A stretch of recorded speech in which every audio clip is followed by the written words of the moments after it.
치부 헌신 예배를 드리게 됐습니다. 우리 아이들을 양육하는 데 가장 고민이 많은 부모가 아닐까 싶습니다. 우리 아이들을 어떻게 양육해야 하는지 간단하게 말씀을 통해서 살펴보면서 더 은혜 받고 또 우리 아이들을 하나님이 기뻐하시는 그런 아이들로 자녀들로 양육하는 가정 또 교회 됐으면 좋겠습니다. 오늘 본문에서 먼저 볼 수 있는 것은 사람은 행동으로 자신의 내면을 드러낸다는 것입니다. 이 말을 다시 하면 사람은 행동으로 자신의 됨됨이를 증명한다는 것입니다. 11절을 보면 비록 아이라도 자기의 동작으로 자기의 행동으로 자기 품행이 청결한 여부와 정직한 여부를 나타내느니라 이렇게 말씀하죠. 무슨 말씀이냐면 자신의 품행이 청결한지 자신이 정직한지 그 여부를 무엇으로 드러냅니까? 자기의 동작으로, 몸짓으로, 행동으로 그렇게 나타낸다는 말이죠. 다시 말해서 한 아이의 품성은 반드시 동작으로, 행동으로 나타난다는 사실입니다. 아이가 하는 행동은 그 아이가 어떤 사람인지를 보여주는 중요한 열매입니다. 예수님께서도 열매로 그를 보아 알 것이다 이렇게 말씀하셨어요. 우리의 동작, 우리의 행동은 우리 내면의 열매, 내가 어떤 사람인지 드러내는 열매라는 사실이죠. 예를 들면 그런 거죠. 마음이 너그러운 아이는 말도 너그럽고 그리고 행동도 너그럽습니다. 그래서 우리는 그 아이의 이름을 모른다 할지라도 어떻게 부르죠? 저 아이는 어떤 아이다? 너그러운 아이다 이렇게 불러요. 그러나 마음이 이기심으로 가득한 아이는 매사가 자기중심적이고 자기밖에 몰라요. 우리는 그런 아이를 누구라고 부를까요? 아주 이기적인 아이, 아주 욕심쟁이 이렇게 부르죠. 그 예를 오늘 본문에서 찾아볼 수 있어요. 20장에서 여러분 20장 3절을 한번 읽어볼까요? 20장 3절 한번 보십시다. 자, 다 같이 함께 읽도록 합니다. 시작. 다툼을 멀리하는 것이 사람에게 영광이거늘 미련한 자마다 다툼을 일으키느니라. 아멘. 오늘 20장 11절 말씀을 여기다 딱 대입하면 이 사람이 지금 나타내는 동작이 3절에 뭐죠? 동작이 뭐예요? 행동이 뭐죠? 다툼이죠. 그럼 내면이 어디죠? 내면이 그 사람이 미련하다는 것이죠. 그러므로 다투는 것을 보니까 다투는 동작, 다투는 행동하는 걸 보니까 그 속 사람이 어떤 사람이다? 미련한 사람이구나 하는 걸 우리가 알 수 있다 이 말이죠. 뿐만 아니라 여러분 그 아래 4절을 한번 읽어볼까요? 4절 시작. 게으른 자는 가을에 밭 갈지 아니하니 그러므로 거둘 때에는 구걸할지라도 얻지 못하리라. 아멘. 일명 그런 거죠. 밭 갈아야 할 때 농부가 지금 다 나가서 쟁기질을 하고 밭을 간단 말이에요. 근데 어느 집은 그 집 농부는 전혀 밭 갈 생각을 하지 않아요. 그리고 겨울을 맞이했단 말이에요. 그러면 이 사람의 행위는 밭을 갈지 않은 행위 하나만 있는 것이 아니라 그 내면의 사람이, 그 내면의 품성이 어떠하다는 것이죠? 게으르다고 하는 사실을 알 수가 있다는 사실이죠. 왜 그렇습니까? 그 사람의 행동이, 그 사람의 동작이, 그 사람이 어떤 사람인지, 그 사람의 됨됨이가 무엇인지를 그대로 반영하고 있기 때문에 그렇습니다. 그러므로 우리 부모님들은 아이의 행동을 통해서 내 아이가 어떤 아이라는 사실을 빨리 인식해야 합니다.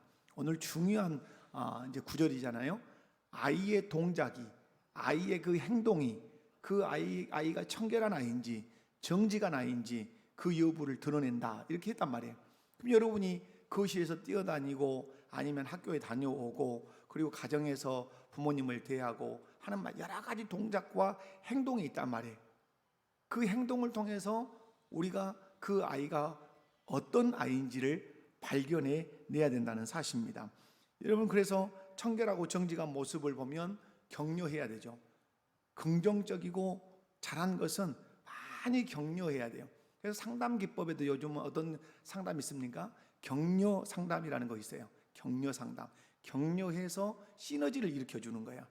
자신감을 주는 것이죠. 하지만 행동이 청결하지 못하고 정직하지 못하면 반드시 부모는 잡아줘야 되죠. 여러분, 아페도에 가면 분재 공원이 있어요. 분재가 기가 막혀요. 어떻게 이렇게 분재를 키웠을까 할 정도로. 여러분, 나무를 이렇게 분재를 만들 때 수형을 잡는다 그러죠. 수형, 나무의 형태를 잡아준단 말이에요. 멋있는 나무가 되려면 멋있는 나무의 그 형태가 있단 말이에요. 근데 이 수형을 잡을 때 어느 때 잡기가 좋습니까? 저같이 나이가 든 나무가 좋겠습니까? 이제 7살 먹은 나무가 좋겠습니까? 여러분, 7살 먹은 나무가 좋지 이제 쉬운 후반을 넘어가는 그 나무가 좋겠습니까? 안 좋지요. 여러분, 아이들을 교육하기에 좋은 때가 어느 때입니까? 어릴 때죠. 어리면 어릴 때일수록 자녀를 양육하기에 참 좋습니다. 그런데 많은 부모님들이 아이들을 어릴 때 바르게 양육을 하지 못하는 경우가 많아요. 어떻게 하냐면 아이들이 잘못된 행동을 하고 잘못된 동작으로 자기의 됨됨이가 잘못되었음을 자꾸 나타냄에도 불구하고 어리니까라고 퉁을 딱 친단 말이에요. 그리고 너무 내가 사랑하고 예쁘니까 그냥 막 웃어 넘어간단 말이에요. 그러면서 세월이 가면서 아이는 뭘 먹어가죠? 나이를 먹어가고, 그리고 자기 나름대로의 가치관과 자기 나름대로의 세계관이 형성이 딱 돼간단 말이에요. 그래서 만나는 때가 어느 때입니까? 김정은이도 두려워한다고 하는 중2를 만나요. 중2. 사춘기를 만난단 말이에요. 사춘기가 되면 질풍노도의 시기입니다. 아버지도 때려 못 잡고 어머니도 때려 못 잡고 하나님께서만 때려잡을 수 있는 중2가 온단 말이에요. 그때는 상당히 만들어진 상태예요. 이미 그때는 날마다 부모와 전쟁을 해야 돼요. 왜? 수영이 바르게 잡아지지 않으면 사춘기를 만날 때 전쟁이 크단 말이에요. 그러므로 오늘 먼저 하나 기억해야 될 것은 사람은 행동으로 자신의 내면, 자신의 됨됨이를 드러낸다. 그러므로 우리 자녀를 양육하고 있는 우리 부모님들은 기억하셔야 돼요.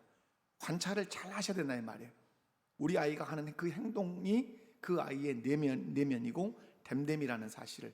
잘하는 것은 어떻게 하고 격려해서 더 잘하게 해야 되지만 잘못하고 있는 것들은 바로 수영을 잡을 때 어떻습니까? 억지로 싹 철사로 감아서 자리를 잡아놓습니다.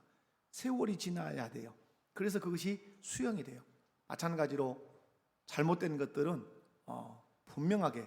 그래서 저는 저도 자녀를 지금 키우고 있는 부모이기 때문에 제가 잘한다 이렇게 말을 할 수는 없지만, 그럼에도 불구하고 우리가 분명하게 해야 되는 것은 예와 아니요 훈련은 분명해야 돼요. 예냐 아니냐. 자, 그리고 두 번째 볼 수 있는 것은 그러면 하나님 보시기에 좋은 아이로 양육해야 된다는 의미를 여기서 찾을 수 있어요. 12절 말씀에 듣는 귀와 보는 눈은 다 여호와께서 지으신 것이니라 이렇게 말씀합니다. 이 말씀에서 먼저 볼 수 있는 것은 듣는 귀를 누가 지으셨다? 여호와께 지으셨다. 이 말씀을 11절에 끌어붙여서 해석을 한다면 어떤 해석이 가능할까요? 우리가 아이들에게 어떤 말을 할 때 하나님께서 들으시고 인정하는 말을 해주라 이 말이죠. 그러면 이게 어디 영향을 끼치죠? 이 아이의 내면에 영향을 끼쳐서 하나님이 보실 때 좋은 동작, 좋은 행동을 하게 된다는 얘기죠. 그러므로 여러분, 교육이라고 하는 것은 무엇으로 합니까? 교육이라는 1차적 교육은 말로 합니다. 여러분, 예수님께서 교육하실 때 1차적 교육을 다 뭘로 하시죠? 말씀으로 하십니다. 말씀으로 하세요. 그리고 나서 예수님이 데리고 다니시면서 그 하셨던 말씀을 행위로 보이십니다. 그래서 그 말씀이 진리인 것을 행동으로 증명해 가십니다. 이것이 예수님의 교육 방식이죠. 여러분, 우리도 자녀들 교육을 말로 합니다. 그런데 여러분, 말을 어떻게 해서 교육합니까?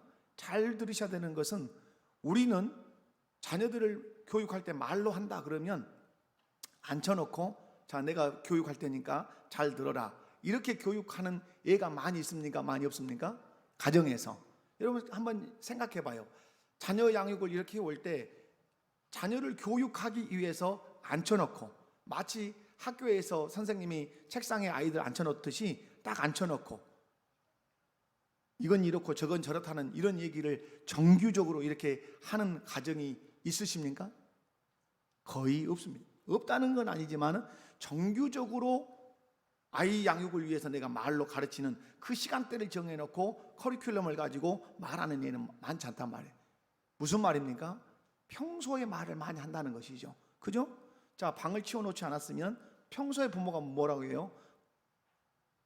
정리정돈 잘할 것을 이루죠. 근데 여러분, 이런 것도 교육이지만 아주 좋은 교육이 뭡니까? 교육은 부부가 서로 나누는 말이 교육입니다. 잘 들으셔야 합니다. 부부가 서로 나누는 말이 뭐라고요? 교육이에요.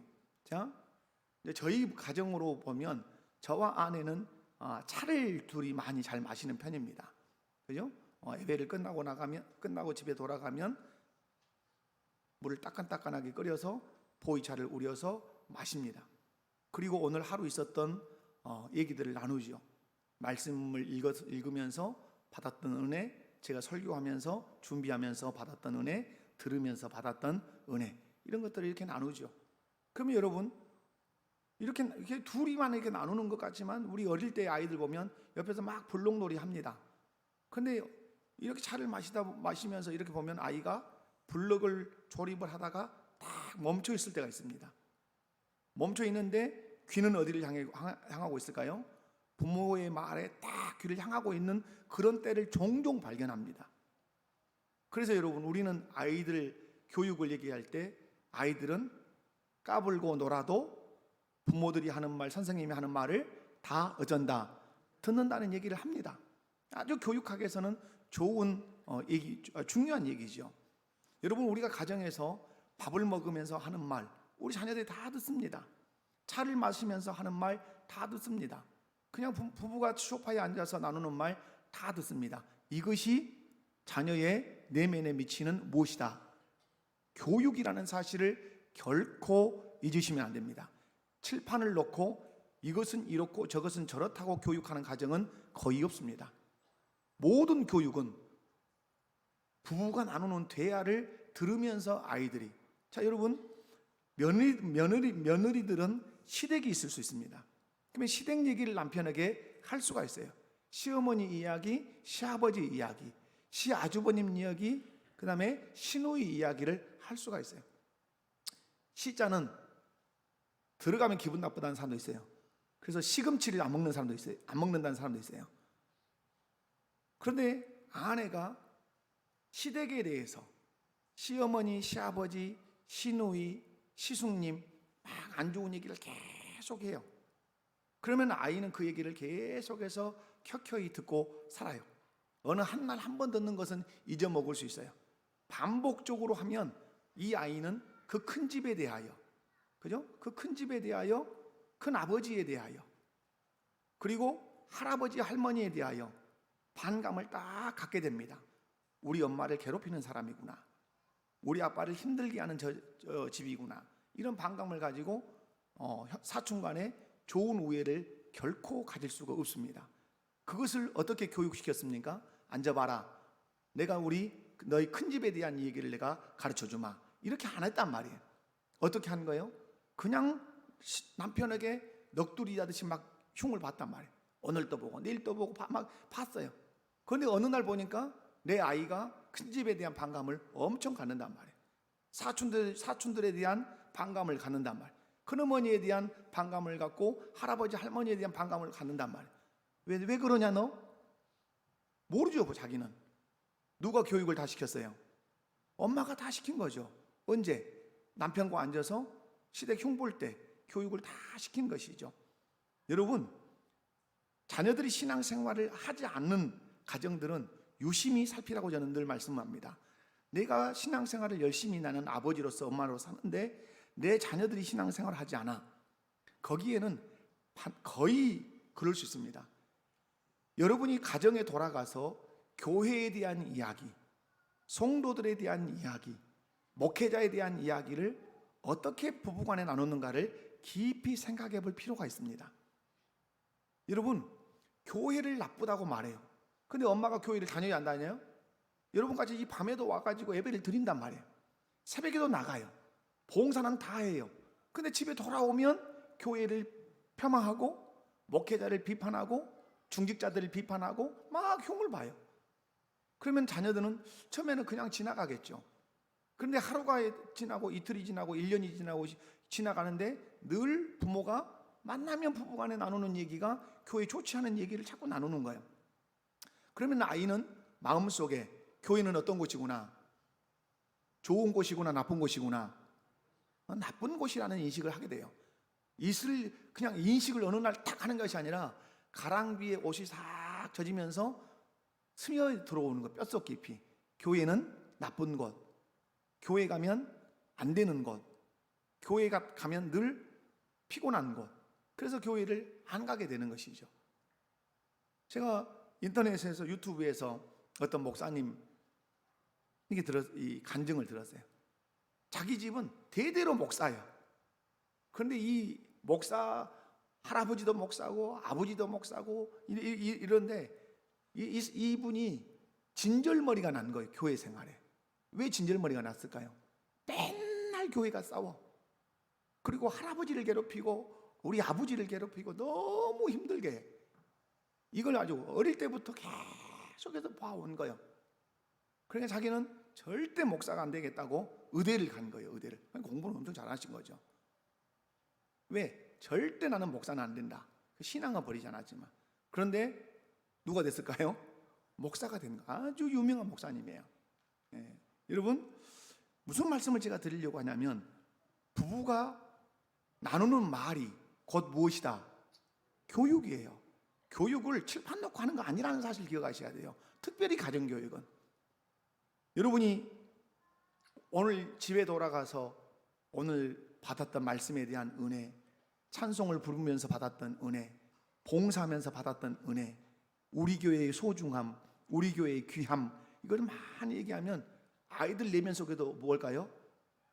우리의 교회의 귀함, 그리고 봉사의 소중함, 말씀을 통해서 받은 은혜의 귀함을 알게 된단 말이에요.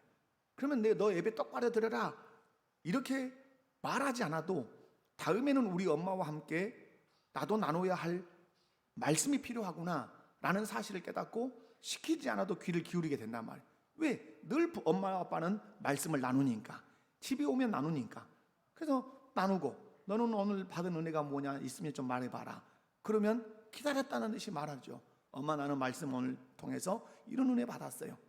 그러면서 신앙이 쑥쑥 커가고 바른 태도로 신앙생활을 하는 것이죠. 그러므로 아이들을 바르게 양육하기를 원한다면 우리의 입을 지으신 하나님이 자녀들 앞에서 어떤 말 하기를 원하실지 생각하면서 여러분이 말을 해 가셔야 돼요. 그것이 진짜 교육이에요. 뿐만 아니라 오늘 말씀에서 눈을 여호와께 지으셨다 이렇게 말씀해요. 그럼 이 말씀을 11절에다 끌어다가 해석을 한다면 어떻게 해석할 수 있어요? 하나님 보실 때 좋도록 행동하라는 것이죠. 하나님이 지금 보고 계신다. 그러므로 하나님의 눈에 합당하도록 행동하라는 것이죠. 근데 여러분, 하나님이 보실 때 좋도록 사는 길은 하나밖에 없어요. 저는 늘 이걸 강조했어요. 하나님이 보실 때 좋도록 사는 길은 창세기 1장에 있어요. 하나님 보시기에 좋았더라. 하나님 보시기에 좋았더라. 어느 때 하나님 보시기에 좋았어요? 하나님 말씀하신 대로 되었을 때 하나님 보시기에 좋았어요. 마찬가지예요. 하나님의 말씀대로 살 때만 하나님 보시기에 좋은 거예요. 그러므로 바른 자녀 교육이 무엇입니까? 국어, 영어, 수학 점수 잘 맞는 것이 자녀 교육 잘하는 것입니까? 그것도 잘하는 것이겠죠. 여러분, 이런 거예요. 제가 어떤 자매 이렇게 주례를 섰어요. 주례를 섰는데 이 자매가 이제 크리스천인데 불신자 남편을 얻었단 말이에요. 근데 이 자매의 아버지는 중직자예요. 교회 중직자란 말이에요. 그래서 내가 그 형제를 만났어요. 형제를 만나서 주례를 하고 그 형제에게 제가 이런 얘기를 했어요.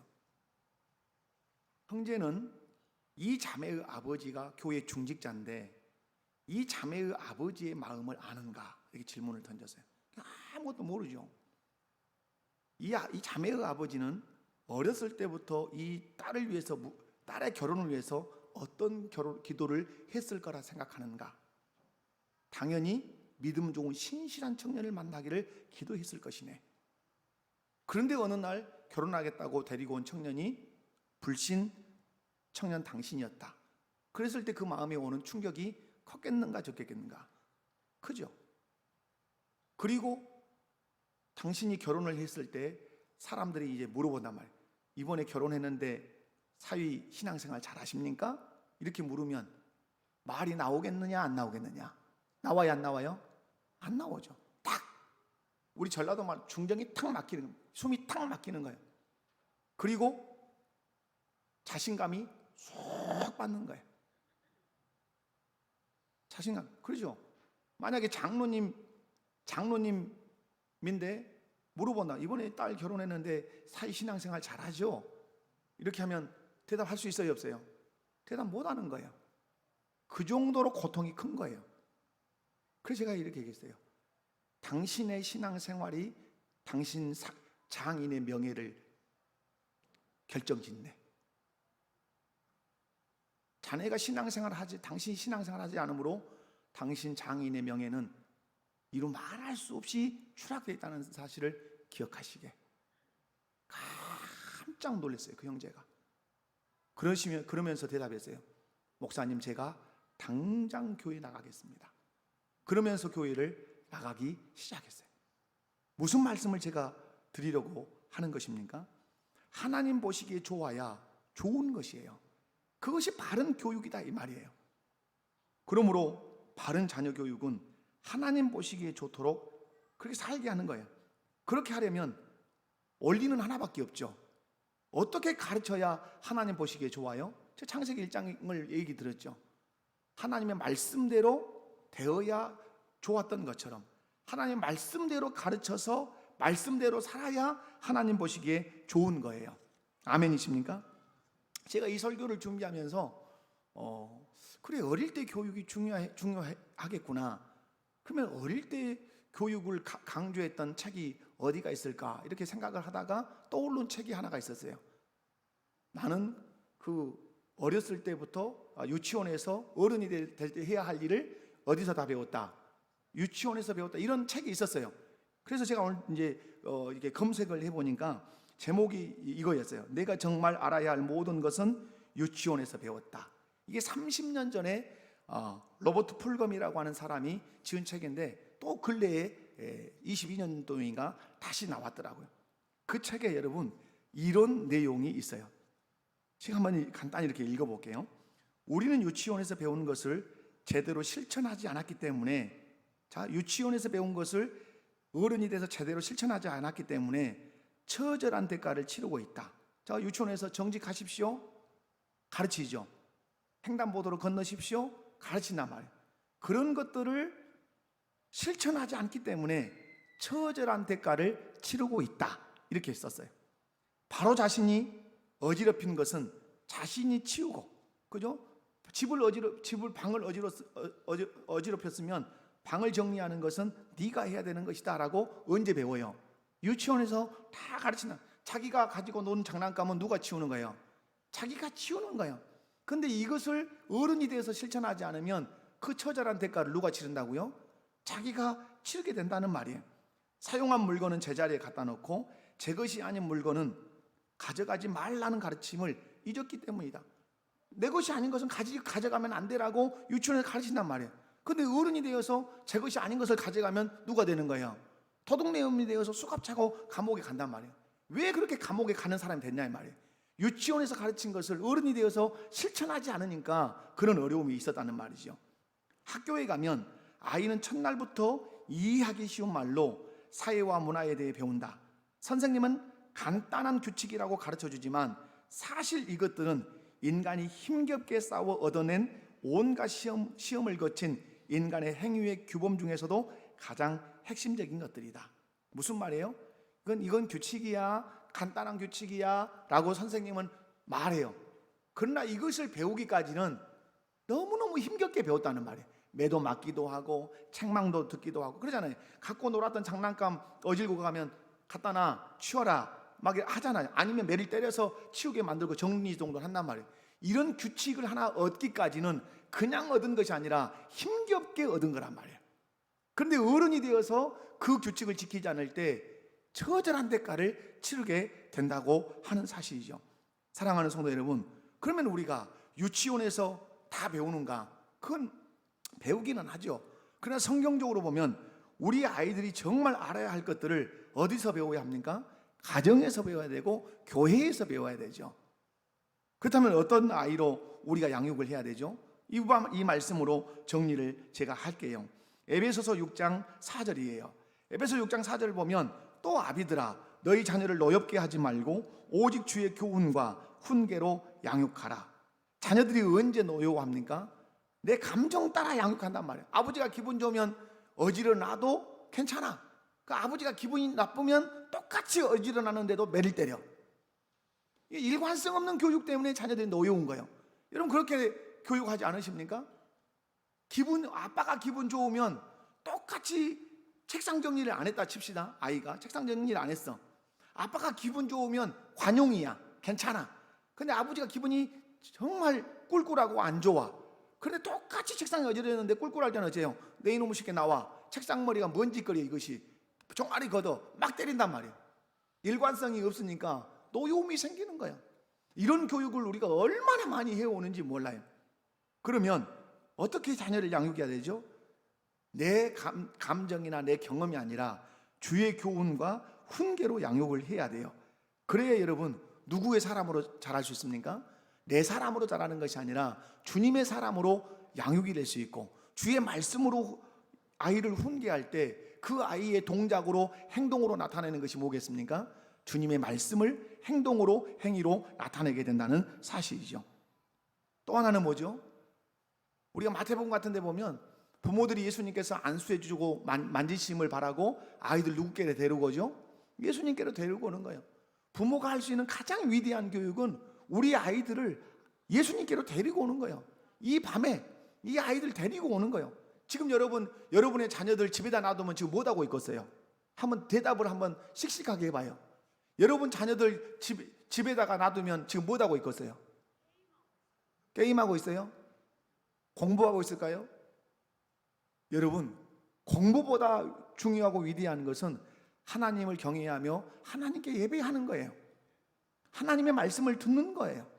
그런데 우리는 이런 것들을 아주 가치 없게 여겨요. 소중하게 여기지 않아요.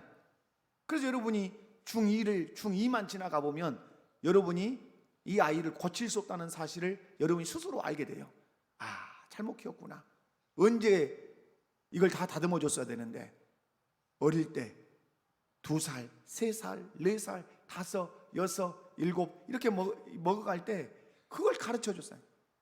그런데 그때는 막 같이 놀러 다니고 예배도 없고 중학교 2학년, 3학년, 고등학교 돼가면 예배 가자 하면 갑니까? 지금까지 안 하던 일을 엄마는 왜 하냐고 이렇게 되들지요. 여러분 예수님께로 자녀를 데리고 오는 부모가 최고의 부모고 어떤 자녀가 복받은 부모예요? 자녀예요? 그런 부모를 둔 자녀가 복을 받은 자녀라는 사실을 잊지 않으시기 바랍니다. 말씀을 맺습니다. 우리의 동작으로 우리의 행동으로 내가 어떠한 사람인지 어떤 됨됨이를 가진 사람인지를 분명히 증명한다고 합니다. 그러므로 여러분 우리가 아이들을 바르게 양육해야 할 책임이 있는데 무엇으로 양육하자? 주의 훈계와 주의 교훈으로 반드시 그렇게 양육을 하도록 합시다. 어디서부터? 가정에서부터 교회에서부터 양육을 해서 그 됨됨이로 하나님께 영광을 돌리고 하나님의 사람인 것을 증명해내는 우리 아이들 되도록 양육하시기 바랍니다. 하나님 아버지 감사합니다. 귀한 말씀을 통해서 자녀 양육에 대하여 다시 한번 살펴봅니다.